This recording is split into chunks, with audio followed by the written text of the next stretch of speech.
Bonjour à tous. Jésus est ressuscité. Il est vraiment ressuscité. C'est la joie de nous rencontrer et pour vous souhaiter d'abord joyeuse Pâques. Que Jésus ressuscité vous apporte des surprises, d'une nouvelle renaissance en lui qui est Dieu vivant. Oui, il était mort. Il a donné sa vie sur la croix pour nous ouvrir le chemin du salut, mais il est ressuscité, il est vivant, donc il est vivant aussi aujourd'hui. N'hésitons pas, chers amis, de regarder, de lire les récits de la résurrection, de tout ce qui se passe dans ce texte, et comment ils arrivent à croire que Jésus est vraiment ressuscité. Oui, ils ont aussi difficultés comme nous. La nuit des Pâques, on ramène un cierge pascal aux églises qui sont sans lumière. Cette lumière change beaucoup. Ça nous arrivait sûrement être parfois sans électricité. Un petit lumière change beaucoup. Oui, Jésus, sa résurrection change beaucoup. C'est à nous permettre que cette lumière soit allumée encore plus dans nos vies, dans notre existence, aussi là où nous sommes troublés, aussi qu'il soit ressuscité dans les contextes de cette épidémie qui nous tracasse, etc.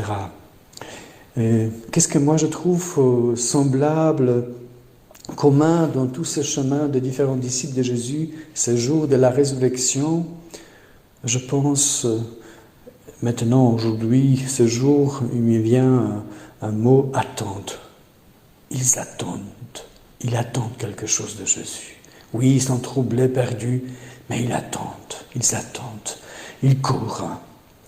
Les femmes cherchent quelque chose, même si tout semble perdu dans les tombeaux, ils attendent. Mes chers, attendez quelque chose de Jésus, s'il vous plaît. Attendez quelque chose de Jésus, il a sûrement des choses à vous offrir. Donc, faites bien ce jour de Pâques. Dites à Jésus des mots vrais, sincères, que lui puisse agir aussi dans votre vie. Cherchez aussi vos Galilées, c'est là où Jésus vous attend. Très joyeuse Pâques à chacun. Chers paroissiens, chères paroissiennes, bonjour. Je voudrais vous parler d'un passage du Notre Père qui me marque. L'avantage lorsque l'on prend de l'âge, c'est de voir comment évolue quelque chose. J'ai connu d'abord le Notre Père qui se disait en latin, puis le Notre Père en français où l'on vous voyait Dieu, ensuite le Notre Père en français où l'on tutoyait Dieu, puis on a remplacé notre pain quotidien par notre pain de ce jour. Là, je vous avoue que je n'ai pas très bien compris. Et enfin, on a remplacé la phrase « ne nous soumets pas à la tentation » par « ne nous laisse pas entrer en tentation ».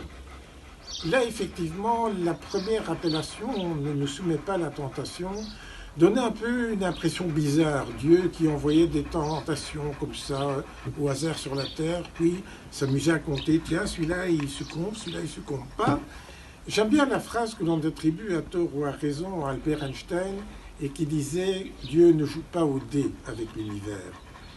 Alors effectivement, ne nous laisse pas entrer en tentation est certainement plus judicieux. Mais qu'est-ce donc que la tentation ? La tentation est celle, je pense, que nous nous donnons les uns aux autres. Et dans le contexte actuel, c'est la tentation en matière de coronavirus de râler parce que je ne peux plus faire la fête comme toujours, je ne peux plus aller au restaurant, je ne peux plus faire des visites à mes amis, prendre l'apéro, aller au resto, aller dans les magasins pour acheter un tas de choses. Non, je suis confiné. Je suis confiné dans le luxe de mon habitation. Pourquoi dans le luxe de mon habitation? Je ne sais pas si vous avez eu l'occasion de voir le reportage d'Envoyé spécial en France, qui était relatif au confinement en Inde. Là, la situation de confinement est tout à fait différente de celle que nous vivons. Si vous le souhaitez, je peux même vous envoyer un lien vous permettant de retrouver cette séquence.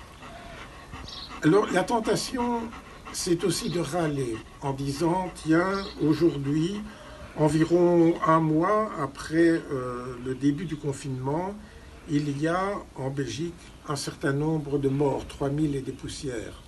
C'est triste, c'est grave. Mais chaque jour dans le monde, il y a 16 000 enfants de moins de 5 ans qui meurent. Cela ne fait pas la une des journaux télévisés, cela ne fait pas l'objet de conférences de presse tous les jours à 11 heures. Et pourtant, c'est la réalité. Ils meurent dans l'indifférence générale. Alors nous approchons de la fête de Pâques. C'est aujourd'hui la fête de Pâques. La fête de Pâques, c'est la fête de la joie. Mais pensez-vous que vraiment nous puissions fêter et célébrer la joie dans ce contexte?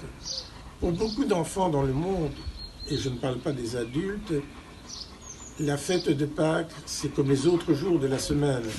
C'est toujours le vendredi saint.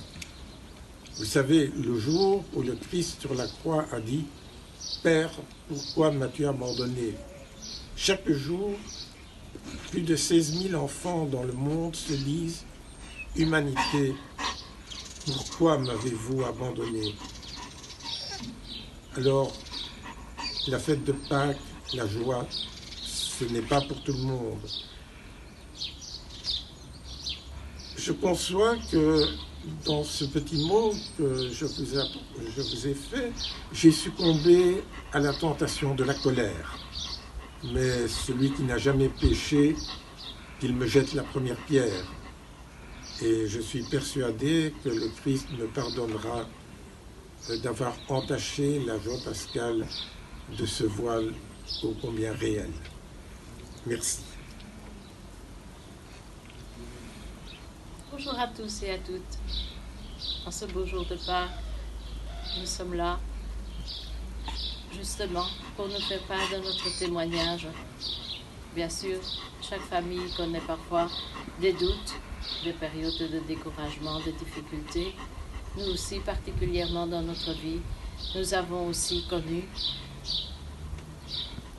des doutes, des découragements et aussi des difficultés. Mais nous pouvons témoigner que Dieu ne nous a pas abandonnés. Parce qu'il était à nos côtés et il nous a permis de connaître le bonheur dans notre vie. Chaque fois que notre regard se pose sur nos enfants, qui sont des petits-enfants venus du bout du monde, eh bien, nous savons pourquoi nous existons. Et ceci est la plus belle histoire de notre vie. Même si aujourd'hui on est séparés des uns des autres, nous savons combien, en cette fête de Pâques, rien n'est plus précieux que l'amour de la famille, ainsi aussi que l'amitié des personnes qui nous entourent. En cette belle fête de Pâques, chers amis, nous pensons très fort à toutes ces personnes qui se dévouent, corps et âme, et qui, même au détriment de leur personne, sont là pour sauver notre vie. Nous pensons aux malades, bien sûr, qui eux aussi se battent pour être en vie. Et malheureusement, d'autres personnes meurent. Nos pensées vont vers toutes ces personnes, ces familles endeuillées en ce moment. Chers amis, malgré ce confinement, nous vous souhaitons une très belle fête de Pâques.